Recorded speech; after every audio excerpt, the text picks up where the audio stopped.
Hey guys, it's KJ from the Scariest Movie Ever channel on YouTube. And what you're looking at is the Church of St. John the Divine in New York City. If you've followed my channel for any amount of time, you know I've covered this church in several videos. This church holds many mysteries, and there's lots of strange things that have happened both inside and outside of the church. There is something quite unusual with this church in that every year it has a massive Halloween celebration. How many churches do you know actually celebrate Halloween? And once you actually see footage of this festival, it's clear that this is demonic in nature. In this church, every Halloween, they're openly celebrating witchcraft, Satanism, and Satan himself.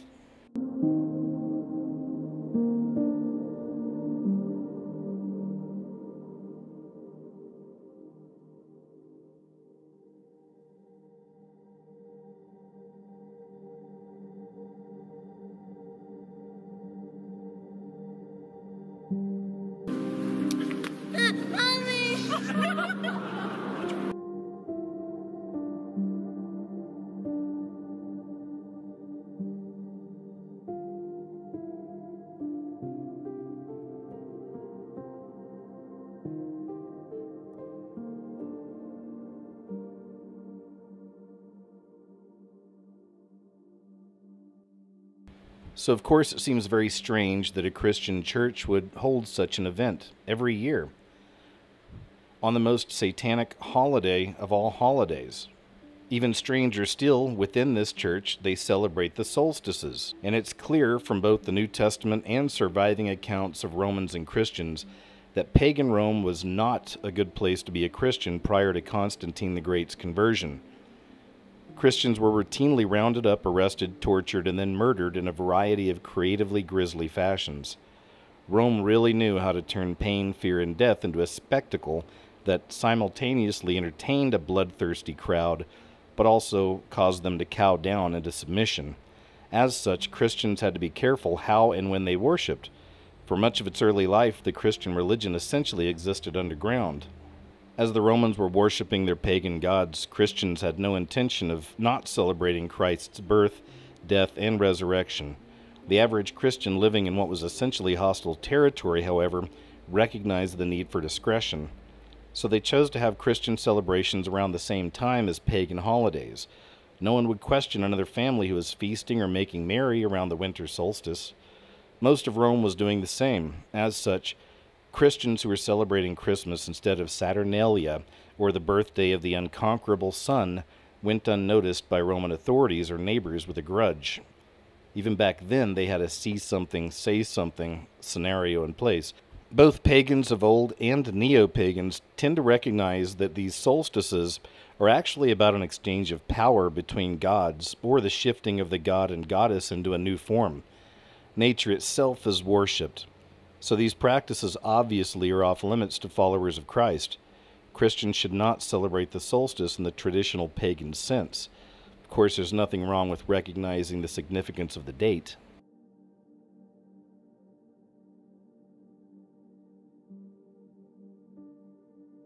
The Church of St. John the Divine was also built by Freemasons. So we can go down this article here. It's giving 7 locations in New York City concerning Masonic history. And go down here to number 5, Cathedral of St. John the Divine. Even right here it says the New York City Masons contributed to the fundraising for the great cathedral, and a rendering of this church appeared on the cover of Masonic World in 1925. So there's lots of creepy connections to this church, but what makes this church most famous or infamous would be its pillars. The pillars of St. John's Cathedral. Etched onto these pillars is a depiction of New York as the new Babylon the Great, the most infamous, luxurious, and powerful city in the world. However, these apocalyptic pillars ascribe the same tragic fate to New York as that of Babylon, illustrating the end of days for the city as it falls to the hands of God. These scenes of destruction are found on what is known as the Portal of Paradise, located on the cathedral's western facade.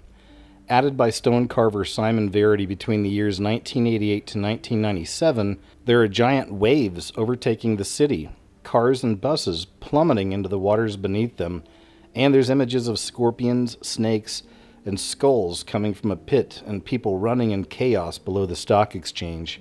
Perhaps the scariest scene, however, is that of New York toppling under the massive mushroom cloud of a nuclear explosion.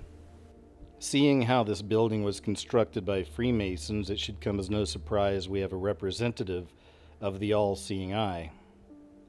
After studying these pillars for so many years, and again doing videos in the past about these, one of the most interesting parts of it all, to me, is right here. It may be hard for you to make out at first, but I'm talking about the second pillar to the left. And what you'll see is a baby being birthed. You'll see a baby's head essentially coming out of a woman, and underneath that baby being birthed, you have a ram's head, and underneath that ram's head you have the spiral. Far to the right, that pillar on the farthest right, that's the Kabbalist tree of life. What they're symbolizing here with the baby being born is the birthing of the Antichrist, the finalized beast system. And this is another form of lesser magic that we find so many times connected to Freemasonic magic. And we've seen similar examples of this kind of predictive programming before. Certainly one example of this would be the Georgia Guidestones, or the Ten Commandments of the Luciferian New World Order. And another example would be the murals at the Denver International Airport, just to name a few. Even here it's interesting, they're representing the entire world trapped inside the brain of the rainbow. Notice the rainbow swirling around the people is in the same shape of a brain.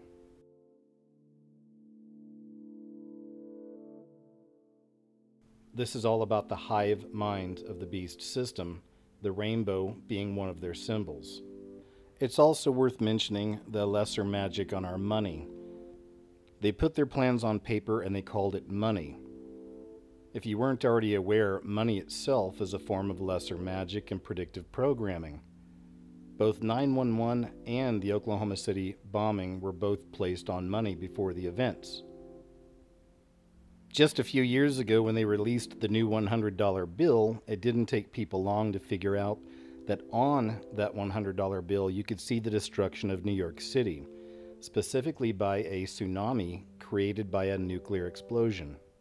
I continue to be much more concerned when it comes to our security with the prospect of a nuclear weapon going off in Manhattan. Here's another really interesting portion of the pillars I wanted to point out, and this could very easily fall into prophecy. Many of us are aware that Obama has an Antichrist spirit, and there's many people out there that believe that ultimately he will be the Antichrist. With that being said, I find it very interesting we find this on these prophetic pillars. This giant dragon coiled up here in the center with his tail literally pointing to what looks a lot like Obama. I wanted to give a little background and a little bit of history to this building before we really dig in. I found this article from February 10th, 1989, that details how important St. John's Cathedral is to the New World Order. Not just that, but also to the Luciferians, the Theosophists, the occultists. There's a very deep and rich occult history at St. John's Church. And I personally had no idea how deep it went until I stumbled across this article. So I'm going to read some of the key elements from this article connecting everything back to St. John's Church.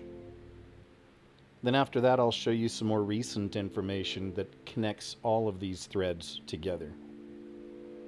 The Cathedral of St. John the Divine, the medieval temple of the Episcopalian Archdiocese of New York, has become the mother institution of the New Age movement in the United States, whose goal is to eclipse the age of Pisces, Christianity, with an age of Aquarius, Lucifer.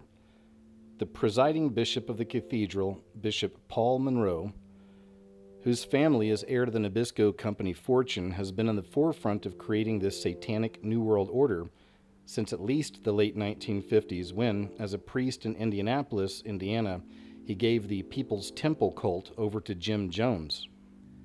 Later in 1977, Bishop Moore rocked the Christian world when he ordained a militant lesbian, Ellen Marie Barrett, who told Time magazine that it was her lesbian love affair that gave her strength to serve the Lord. Bishop Moore claims that the ordination of lesbians and his other Gnostic heresies are merely part of the ongoing revelation of God's truth to man by the Holy Spirit, which had been prophesied by the disciple John.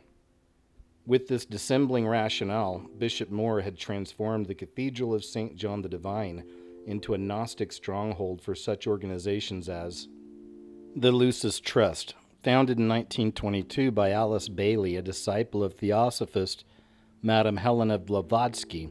Originally named the Lucifer Trust, it's become a mother institution of the modern New Age movement.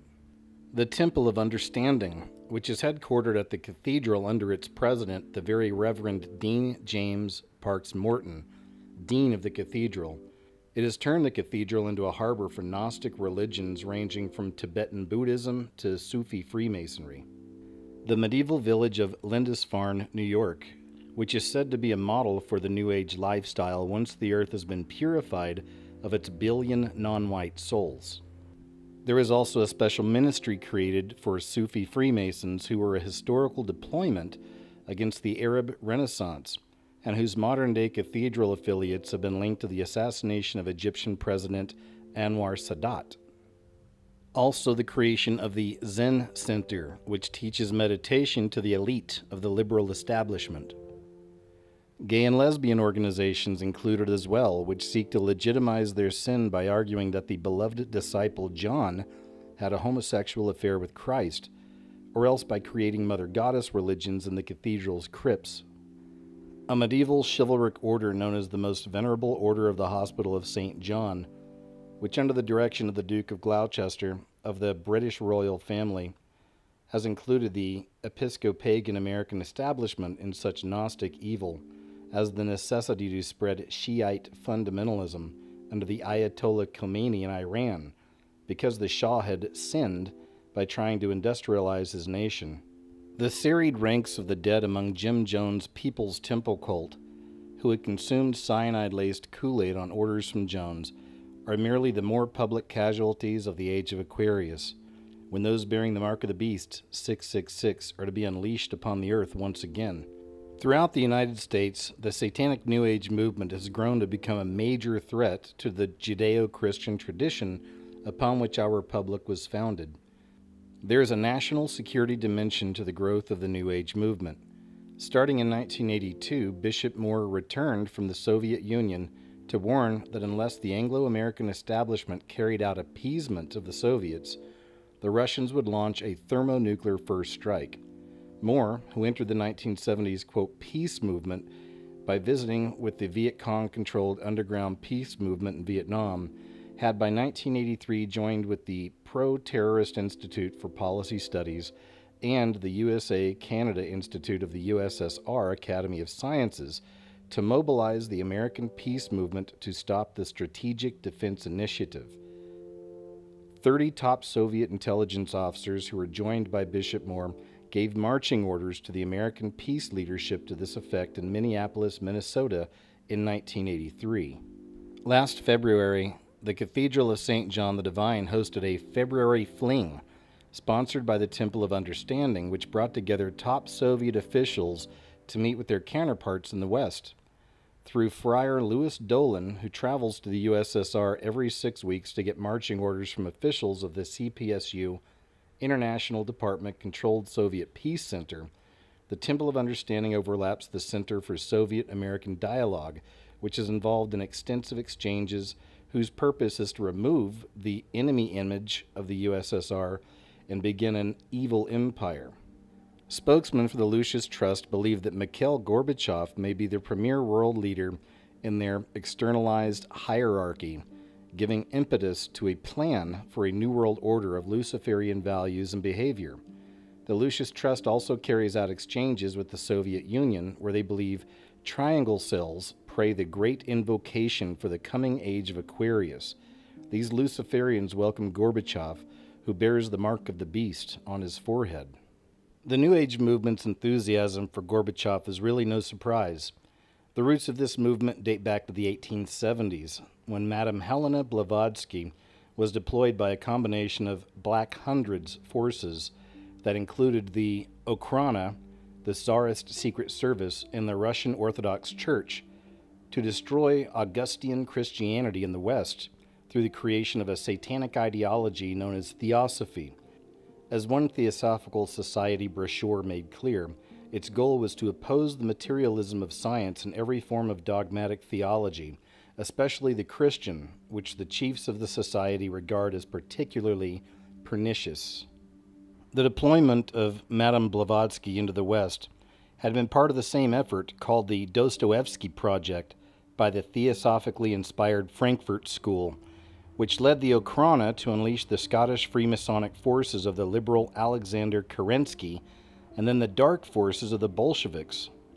Among those principally responsible for deploying the hash-addicted Blavatsky into the West were Count Alexander, one-time head of the Okhrana as interior minister, whose family later joined with the Bolshevik Revolution, Imperial Privy Councillor Prince Akimov, whose correspondence with Blavatsky reveals him to be a key controller, Fyodor Dostoevsky, whose writings have regained popularity under Gorbachev because they were a 19th century revival of the Russian Orthodox Church's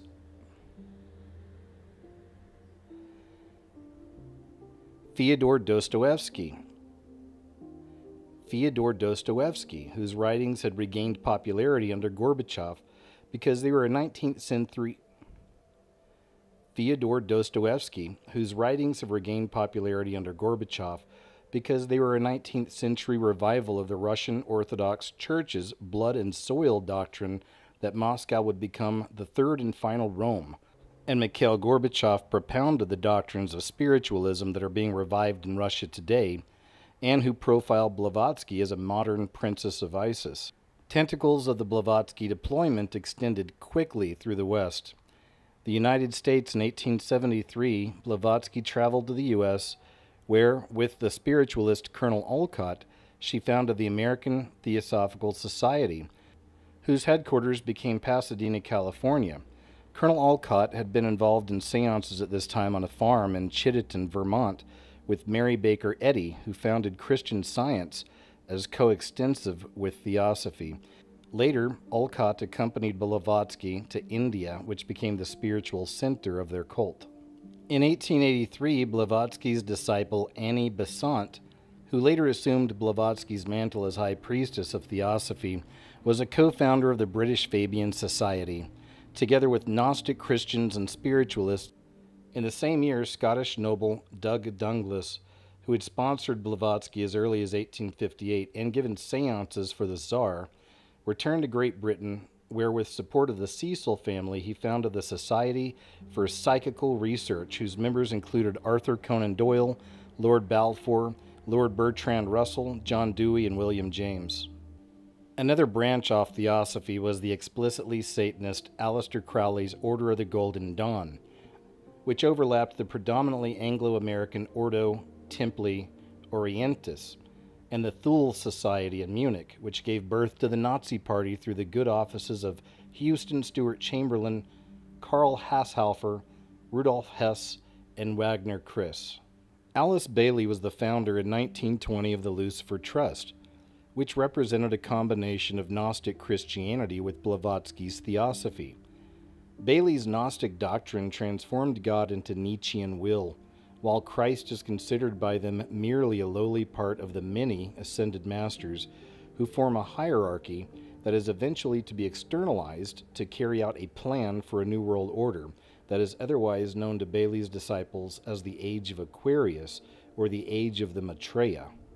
The Lucis Trust, which today has non-governmental organization status or NGO status at the United Nations, has been given legitimacy by the Cathedral of St. John the Divine and has spawned an array of New Age fronts, including the Temple of Understanding.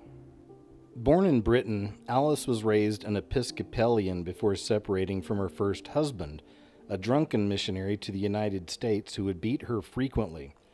Relocated from Britain to the West Coast, she was recruited into the Pacific Grove Lodge of Theosophy in 1915. By 1920, she became editor of the American Theosophist newspaper, The Messenger. In this same year, she married Foster Bailey, a Scottish Rite Freemason and co-Mason, and she launched a fight with Annie Besant for control of Theosophy, while Alice Bailey lost when Besant's man, Louis Roger, was elected president. Immediately after the dust settled, Alice and Foster Bailey founded their own Tibetan lodge, then the Lucifer Trust, whose name was abridged in 1922 to present Lucis Trust. By the 1930s, Bailey claimed 200,000 members, and her faction of theosophy grew even more rapidly after Krishnamurti in 1939 denounced Besant's scheme to promote him as the coming Messiah. Throughout these years, Bailey spent her summers in Ascona, Switzerland, where along with Mary and Paul Mellon, she attended Carl Jung's Eranos conferences. And from their union, the Baileys established a series of fronts, which include the Arcane School. Founded in 1923, the school gives correspondence courses in meditation from its branches in New York, Geneva, London, and Buenos Aires. A brochure states, the presentation of the teaching adapted to the rapidly emerging new civilization stresses the training of disciples in group formation, a technique which will characterize the discipleship service in this Aquarian age. World Goodwill. Ever since the dropping of the atomic bomb, which is seen by these kooks as a spiritual manifestation of Luciferian light, Lucis Trust has sought to give the UN a monopoly over nuclear weapons with which to impose a one-world federalist empire upon sovereign nations. World Goodwill works directly with the World Federalists and is part of the work to externalize the hierarchy of illuminated minds, which will usher in an age of Maitreya, otherwise interpreted by Bailey to be the return of Christ, prophesied in the biblical book of Revelation. Triangles. Founded in 1937, Triangles is the name for a global network who pray together a great invocation, especially on the night of the full moon, when members of the Triangle believe they are heavily influenced by the astrological signs of the zodiac.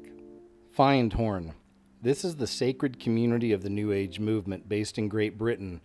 Bailey disciple David Spangler, another explicit Luciferian, became co-director of the Findhorn Foundation when he formed the Lorien Association. He sits on the boards of directors of Planetary Citizens, the Secretariat of Planetary Initiative for the World We Choose, and is a contributing editor to New Age magazine. But Lucius is not limited to low-level Satanists. When he was Secretary of Defense in the early 1960s, Robert McNamara prayed to the full moon along the Potomac River, according to journalist Edith Roosevelt. The Lucis Trust endorsed McNamara's tenure as the head of the World Bank, which is hardly surprising since Lucius believes in the Blavatskian Great White Brotherhood, which is consistent with the neo-Malthusian aim of the International Monetary Fund to exterminate darker-skinned races.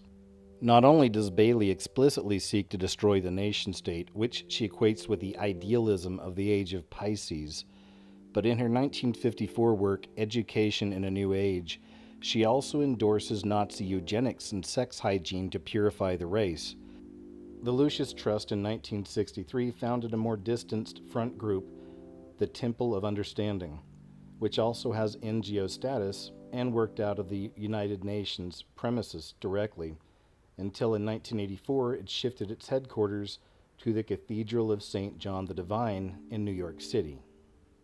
While the chairman of the temple is Judith Dickerson Hollister, those involved with its founding were the late Isis priestess of anthropology, Dame Margaret Mead of the Order of St. John, Order of St. John's Canon Edward West, and UN Deputy Secretary General Robert Mueller.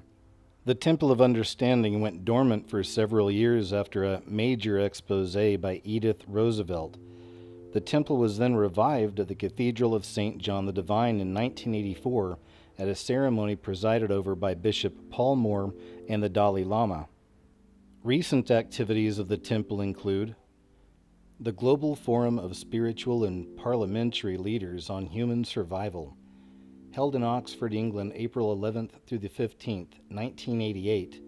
Its luminaries included the Dalai Lama, the Archbishop of Canterbury, and Carl Sagan, and the Global Committee of Parliamentarism on Populations and Development, which advocates neo-Malthusian population reduction as the solution to the world's ills.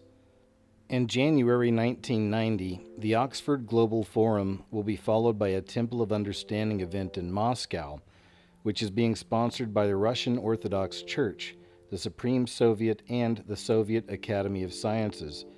The main thrust of the follow-on conference will be to get world religious and political leaders working together on such neo-Malthusian ecological schemes as the greenhouse effect hoax. This is merely a global replay, which has the backing of the Soviet Union, which agreed to a Dartmouth Conference proposal in the 1960s to promote ecology in exchange for unilateral Western arms control deals. The North American Interfaith Network. It was established last year to bring together the major religions in a theocratic institutional network. Its director is Reverend Daniel Anderson, a Lutheran, who is recently co-opted to be executive director of the temple working out of the Cathedral of St. John. The Wichita Conference, a North American Assisi. This conference, held October 30th to November 1st, 1988 in Wichita, Kansas, was in preparation for the 1993 celebration of the centennial of the launching of the, quote, New Religions movement by Chicago roundtabler William T. Steed. Like the Global Forum, the Wichita Conference brought together American Indians, Sikhs, Sufis, Buddhists, Islamist fundamentalists, and Jews. The February Fling. This was a 2-week celebration at the Cathedral of St. John in 1988 to promote 100 prominent Soviets. It was co-sponsored by the Temple of Understanding and the Center for Soviet-American Dialogue. Catholic priest Friar Louis Dolan, who sits on the board of both institutions, was the organizer of the tour. Father Dolan is head of the Citizens Diplomacy Center of Wainwright House, which sponsors a multitude of East-West exchange programs oriented toward removing the enemy image of the USSR as an evil empire. Wainwright House's Institute for Spiritual Development was directed by Judith Hollister, the founding chairman of the Temple of Understanding. Through Father Dolan, Wainwright House has pledged to work on 4 East-West projects in 1989 with the temple. Among these is a project on ecology, for which Wainwright House has received funding from Lawrence Rockefeller to promote. So that concludes what I wanted to share with you from that particular article. Now I want to share with you a few more bits from this book, The Cult of the All-Seeing Eye, that again connects all of these threads together. This was written in 1960 by Robert Keith Spencer.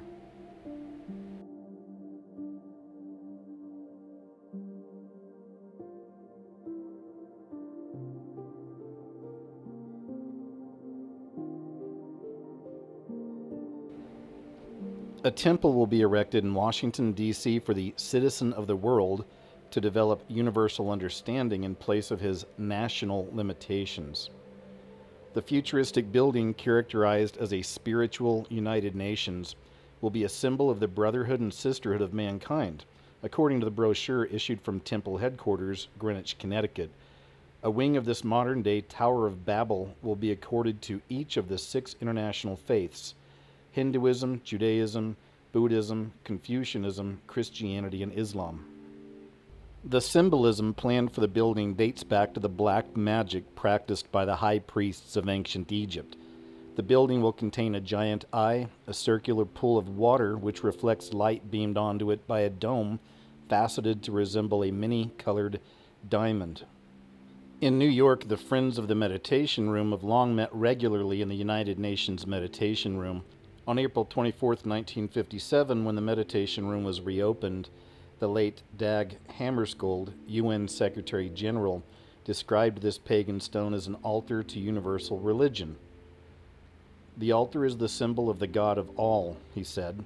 The Temple of Understanding also will have its meditation room to be known as the Hall of Illumination. There it is planned that the Illuminati, Masters of Wisdom, our leaders of the Temple of Understanding, will train the public in new humanistic cult. So this is the United Nations Meditation Room, and that black cube is the symbol that they were just talking about, that this would be the symbol of the God of all. And this is yet another way that we see clearly these people are Luciferian. The cube itself is a symbol of Saturn. Saturn, of course, connects us back to Satan, or Saturnalia worship.